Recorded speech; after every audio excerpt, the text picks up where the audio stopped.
4 ictus. Dicho así, de carrerilla, suena a un informe médico. Totalmente. Pero la realidad es que para casi cualquiera esa frase sería una sentencia, el punto y final. Hoy nos sumergimos en un texto que, la verdad, no es un estudio clínico, sino un testimonio personal, muy breve, pero con una carga de profundidad tremenda. Narra una recuperación que, sobre el papel, era sencillamente imposible. Nuestra misión hoy es desgranar la historia de Primitivo. Y no solo para entender qué pasó, sino para investigar a fondo cómo fue posible. Vamos a analizar las 3 piezas clave que nos presenta el texto, una mentalidad fuera de serie, una tecnología muy concreta y, sobre todo, la alquimia que se produce cuando ambas se encuentran. Y para valorar de verdad lo que viene después, creo que es fundamental entender de dónde se partía, porque el punto de inicio era desolador. Sí. El texto es muy gráfico. 4 embolias cerebrales. Y el resultado, parálisis completa de todo el hemisferio derecho. Médicamente, esto es un escenario catastrófico. De hecho, el pronóstico que le dieron, y que el autor cita palabra por palabra, era: no volverá a caminar, vivirá postrado el resto de sus días. ¡Vaya tela! No es una opinión, es una conclusión médica. No había por dónde cogerlo, era un caso que se daba por cerrado. Esa falta absoluta de esperanza es lo que convierte esta historia en algo digno de analizar. Es que esa frase es un muro. Y ante un muro así, la mayoría nos habríamos quedado paralizados. Y con razón. Claro. Pero aquí es donde la historia da un giro de guión. Primitivo, como nos cuenta el texto, toma un camino distinto. Me encanta cómo lo describe el autor, por el contraste tan potente que crea.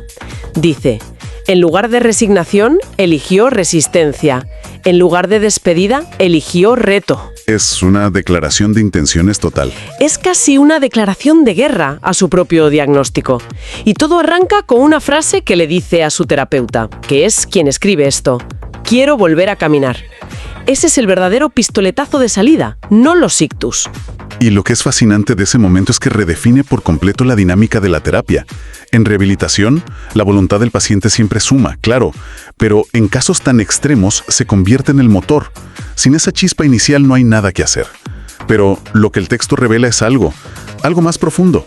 La determinación de Primitivo no solo le impulsaba a él, sino que contagiaba al terapeuta. Hay una frase brutalmente honesta que lo dice todo. ¿Cuál? Dice: una determinación que, honestamente, me obligaba a dar lo mejor de mí cada día. O sea, que no es una relación unidireccional. No es el experto aplicando una técnica sobre un cuerpo inerte. Para nada. Ahí se ve que esto funcionaba en ambas direcciones. La voluntad de Primitivo se convierte en una especie de exigencia ética para el profesional.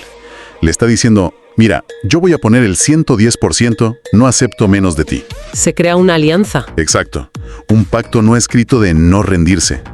Y me pregunto, ¿cuántas rehabilitaciones fracasan no por falta de tecnología o de conocimiento, sino porque nunca se llega a forjar esa conexión humana a ese nivel de compromiso? Es un círculo virtuoso que se alimenta a sí mismo. Vale, entiendo esa alianza. Es el motor emocional, el combustible. Pero me asalta una duda enorme. Por mucha voluntad que uno tenga, si el hardware, por así decirlo, está dañado, ¿cómo empiezas? Claro. Si el cerebro ha cortado la comunicación con medio cuerpo, ¿dónde pones toda esa fuerza de voluntad? Es como tener el motor de un Ferrari pero sin ruedas. Necesitas una herramienta que conecte esa intención con la realidad física. Exacto. Y esa es la siguiente pieza del puzzle que nos presenta el texto. La herramienta que utilizaron fue la electroestimulación muscular o EMS. Que a primera vista puede sonar a teletienda, ¿no? Sí, puede sonar a eso. Pero el enfoque aquí es completamente diferente. El autor lo plantea de una forma muy sugerente. Dice que permite generar crecimiento muscular sin mover una articulación, sin levantar peso, sin impacto. Y luego añade una frase que a mí me parece genial. A ver. No es magia, pero a veces se le parece. Vale, aquí es donde necesito que profundicemos, porque suena casi contraintuitivo. ¿Cómo funciona exactamente? O sea, ¿cómo puede algo externo despertar un músculo si la orden del cerebro no llega? A ver, pensemos en ello como si intentáramos llamar a un teléfono que tiene la línea cortada. El cerebro de Primitivo envía la orden, mueve la pierna, pero la llamada no llega, el cable está roto por el ictus. No pasa nada, el músculo está ahí, pero sordo. ¿Vale? Lo que hace la EMS es saltarse esa línea rota. Es como si un técnico fuera directamente al teléfono, o sea, al músculo, y le aplicara una pequeña descarga eléctrica para hacerlo sonar. Ah, o sea, el impulso no viene del cerebro, sino de la máquina. Correcto. Pero aquí viene lo realmente brillante, y el por qué no es solo un ejercicio para evitar que el músculo se atrofie. Ajá. El cerebro no inicia la llamada, pero de repente oye el timbre al otro lado. Percibe esa contracción muscular involuntaria. Y ese estímulo, esa señal que viaja de vuelta desde la periferia hacia el centro, es como un recordatorio. Es como si el músculo le gritara al cerebro: que sigo aquí, la línea existe, intenta buscar una ruta alternativa. ¡Qué bueno! Se trata de reactivar las vías de comunicación. El texto lo dice muy bien. El objetivo no era solo fortalecer el músculo, sino reactivar su hemisferio derecho. Se empieza por la periferia para obligar al centro de mando a reorganizarse. Es una forma de piratear el sistema para que el propio cerebro empiece a buscar soluciones, a crear nuevos caminos. Neuroplasticidad en estado puro, vaya. Justo eso. Y claro, un proceso así no es cosa de un día. El texto nos sitúa en el calendario, empiezan el 1 de junio de 2023, 2 sesiones por semana, y destaca una cualidad de Primitivo que es casi un superpoder, una paciencia de titán. Es que sin eso. Esto es clave, porque nos aleja de la idea de una recuperación milagrosa y nos ancla en la realidad de un trabajo duro, constante y al principio me imagino que muy frustrante. Totalmente. Porque durante semanas, probablemente meses, el esfuerzo es enorme y los resultados son cero. Cero visibles al menos. Y es ahí donde el 99% de las personas y de los terapeutas podrían tirar la toalla. Claro. Pero ellos no lo hicieron. Siguieron llamando a ese teléfono desconectado, una y otra vez, con una fe casi ciega en que en algún momento alguien al otro lado escucharía algo. Y entonces, a los 3 meses, algo pasa. El texto lo marca como un punto de inflexión clarísimo. El sistema nervioso empieza a dar señales de vida. Sí, pero lo que me fascina es cómo lo narra. No habla de un gran milagro, no dice «y un día se levantó y anduvo». Describe una sucesión de victorias minúsculas. Es que ahí está la belleza del proceso real. El progreso no es una línea recta ascendente, es una acumulación de pequeños chispazos. El texto los enumera con una precisión casi poética. Cuéntame. El primero fue un leve temblor en la pierna derecha. Después de meses de silencio absoluto, imagínate la emoción de ese momento. Para cualquiera, un temblor es algo insignificante. Para ellos, era la primera palabra de un diálogo que creían perdido para siempre. Es pasar del silencio de radio a escuchar la primera interferencia. Exacto. Esa interferencia es la prueba de que hay alguien al otro lado. Luego el texto sigue. El brazo, que llevaba meses siendo un peso muerto, de repente intentando alzarse. Uf. Y finalmente, algo más sutil pero igual de importante. Una mejora en la postura general que se vuelve más firme, más presente.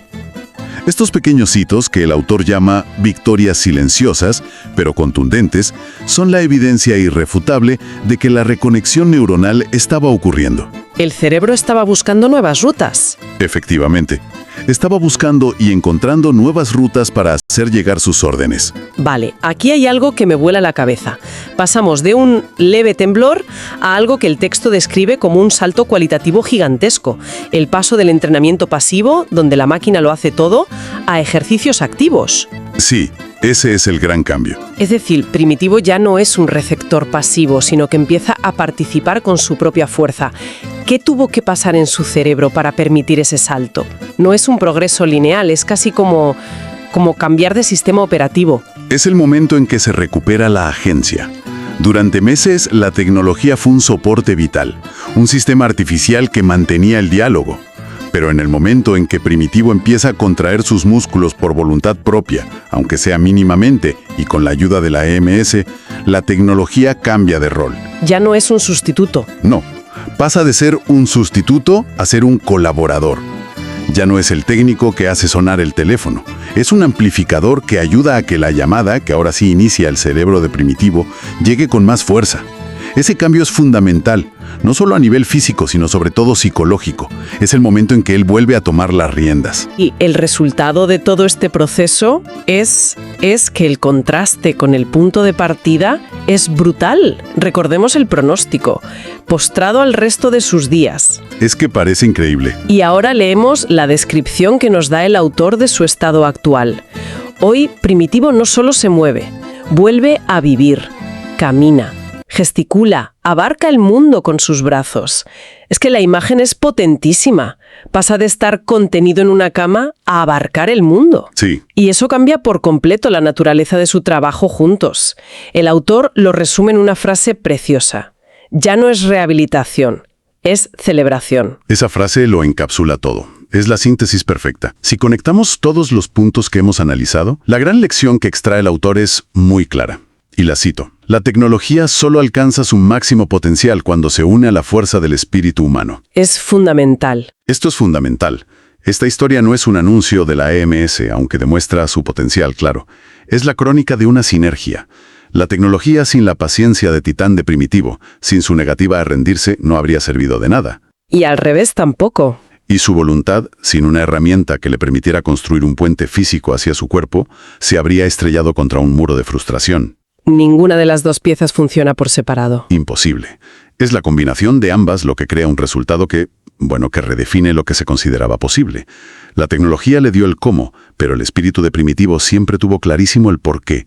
Y ese porqué fue lo que sostuvo todo el proceso durante los largos meses de silencio. Si hacemos un resumen del viaje, es realmente de película. Arrancamos con un diagnóstico que es una losa, una condena. Sí. A eso se responde con una decisión casi racional de luchar. Se introduce una tecnología que actúa como un traductor entre la intención y el cuerpo. Y se llega a un resultado que no solo destroza el pronóstico inicial, sino que transforma un proceso de recuperación en una celebración de la vida. Totalmente. Es lógico que el autor termine el texto dando las gracias.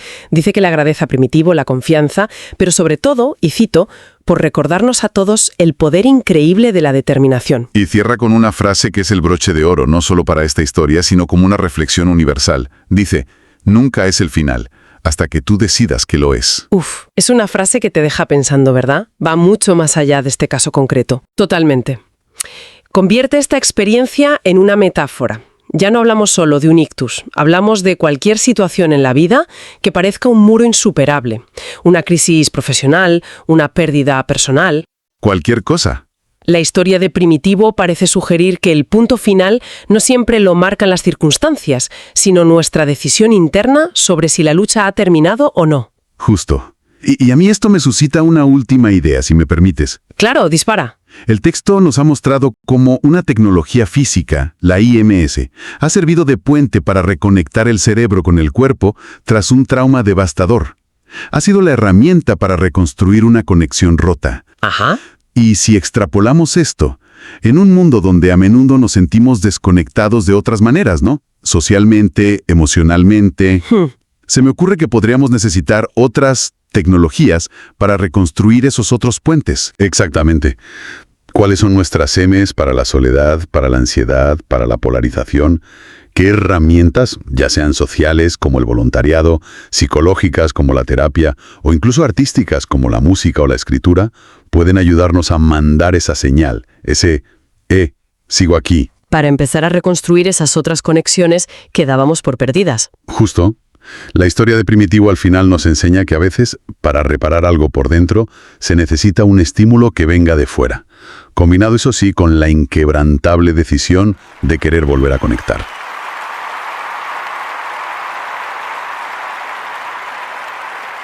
Del 1 al 10, ¿cuánto estás cansado? Hasta afuera.